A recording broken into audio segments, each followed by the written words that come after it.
Death পেচেণ্টৰ পৰা kidney দুটা সংগ্ৰহ কৰি দুজন পেচেণ্টক আমি কিডনি ট্ৰান্সপ্লান্ট কৰিবলৈ সক্ষম হওঁ।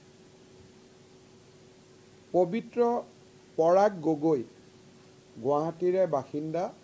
পৰাগ গগৈৰ ব্ৰেইন ডেথ চিটুৱেশ্যনত তেখেত গুৱাহাটী মেডিকেল কলেজত আছিল আৰু তেখেতৰ পৰিয়ালবৰ্গই অত্যন্ত সহৃদয়তাৰে সৈতে দুটা কিডনি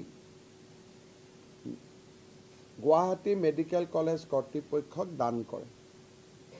এই দুইটা কিডনি আমি মেডিকেল কলেজ কৰ্তৃপক্ষই শ্ৰী গগৈৰ পৰা সংগ্ৰহ কৰি আমি দুজন ব্যক্তিৰ গাত সংৰোপণ কৰোঁ। এই ব্যক্তি দুজন হ'ল 38 বছৰীয়া অমৰ বাজপৰ উজান বজাৰৰ বাসিন্দা আৰু 21 বছৰৰ পল্লৱজ্যোতি দাস কামপুৰ নগাঁৱৰ যুৱক। আপোনালোকে চিন্তা কৰক, 21 বছৰৰ এজন ল'ৰাই এজন নিশ্চিত মৃত্যুৰ মুখত যোৱা পেচেণ্টৰ কিডনি লৈ আৰু 50 বছৰ জীয়াই থাকিব।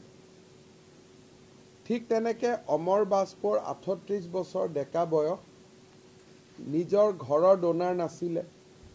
এই ডোনাৰৰ জৰিয়তে আমি কিডনি পালোঁ, তেওঁক আমি সংৰোপণ কৰিলোঁ আৰু আজি দুইজন পেচেণ্টে GMCত আহিছিলে তেওঁলোকৰ চিলাইবিলাক কাটিবৰ কাৰণে। আৰু দুইজন পেচেণ্টে বৰ্তমানলৈকে ভগৱানৰ আশীৰ্বাদত সুস্থ হৈ আছে। এই গোটেই প্ৰক্ৰিয়াটো আমাৰ গোটেই টিমটোৱে কাম কৰিছিল বা তিনিজন বিশেষ ডক্টৰৰ আমি নাম ল'ব লাগিব। ডক্টৰ শশাংক বৰুৱা, ডক্টৰ পুষ্কৰ বাগচি আৰু ডক্টৰ মঞ্জুৰী শৰ্মা। এওঁলোক ইউৰলজি, নেফ্ৰলজি, নেফ্ৰচাৰ্জাৰী গোটেইকেইজনৰ টিম এটা হৈ পেলাই প্ৰথমবাৰৰ বাবে আমাৰ গুৱাহাটী মেডিকেল কলেজত KDAভাৰ ডনেশ্যনৰ জৰিয়তে কিডনি সংৰোপণ কৰিবলৈ সক্ষম হয়।